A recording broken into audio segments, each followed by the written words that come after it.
Hello everyone, this is J Empire Queen, and today we're going to talk about spooky games I've played this October. Now, I tried some games that were a little bit out of my comfort zone, so I think it can be really helpful to you to see if these are anything that you actually want to buy before you buy them. So let's begin. I'm going to talk to you about Corpse Party Blood Drive. Now, this is a continuation of the Corpse Party game series.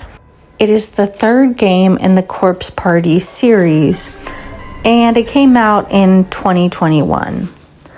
Well, don't be worried if you don't know anything about Corpse Party, because this game will recap information for you.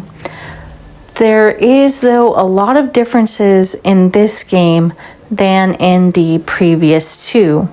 We're taking a big jump into 3D visuals, and I've got to say it cheapens the kind of artistry of the game that I believe fans have come to know and love.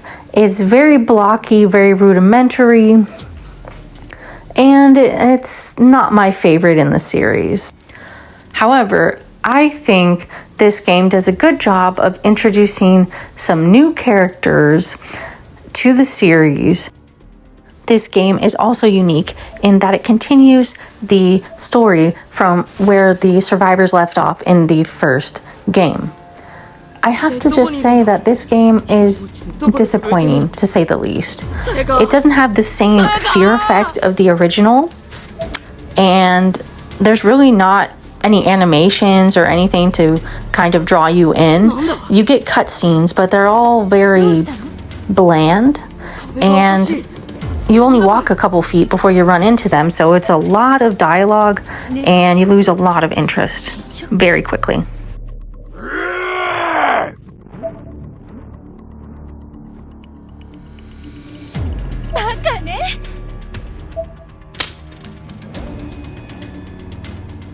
Now, I haven't actually played the second game, which was on PSP, but the first one I truly loved, and it shook me to the core with how scary a sort of 8-bit type game could be. It was very, very gruesome, and if you love that, check out the first game, but you can always skip this one. The next game I'm going to talk about is Opus Castle. Now, this is a free game, the first chapter of which you can download on Nintendo Switch. And it is a very creepy game with a lot of demonic things, okay? So you're going to see witchcraft, you're going to see demons summoned. It's not really my type of horror game. I don't really like themes that deal with that, but you're going to have some jump scares. Now, the first chapter of the game is extremely short, and to finish Opus Castle, you have to buy the other 5 chapters, I believe. And if that's your thing, definitely it's worth it. Basically, you have a first-person point of view, and you are visiting Opus Castle, which is haunted and where a family once, I guess, was murdered. So you're going there. Controls are a little clunky. I had to look up a walkthrough to figure out even how to get out of the first room. But it does have some actual tension, a horror feel as you walk around, and it's definitely gonna scare some people. So if that's your thing, check out Opus Castle, play the first chapter, and see if you like it. Next, I'm going to talk about Killer Frequency, which is a very addicting game. So it's also a first-person point of view. You're playing as a broadcaster in a studio when it is discovered that there is a murderer called the Whistler on the loose. And what your job is, you're basically taking the role of 911 since the sheriff in this small town has been murdered. So it's up to you to try to save the citizens.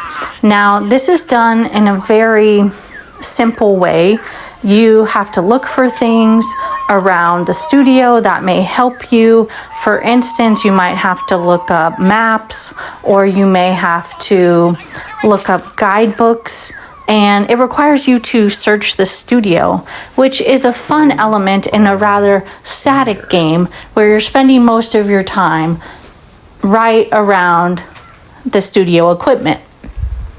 Now, I found myself getting addicted to the game. I didn't want to lose anybody, so if one of these citizens was murdered, I would go back and try to get the good outcome. So this game had a lot of appeal to me, and I think it can appeal to a lot of other people.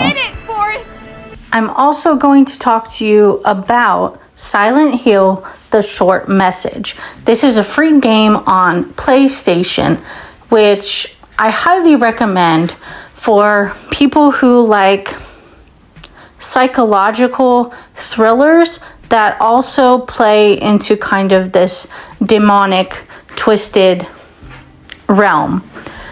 Your main protagonist, you discover through exploration, is clearly going through some kind of psychosis, and she's going through loss, grieving her friend.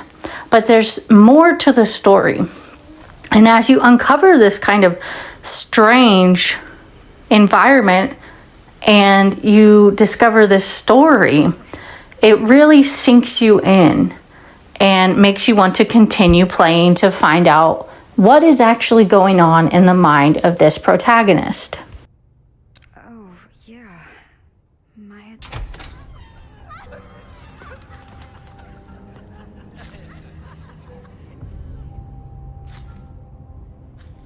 So you're going to spend most of your time walking around, interacting with certain objects, and the ambiance of the game is obviously very creepy.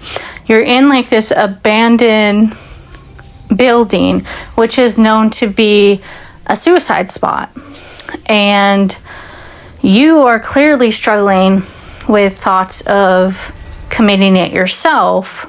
But when you go to do so, you find yourself alive and in this building. But this isn't just an exploration game, it's also a survival game. You do have to run and escape from this specter that is chasing you. And so there is the element of fear that because you might run into that thing again. So those are some of the scary games that I've been playing this October. I'm going to also post some of my favorites at the end of this video. You're going to see those, as well as maybe one or two to not buy. So look for those. Please like and subscribe if you like my content. Thanks for watching.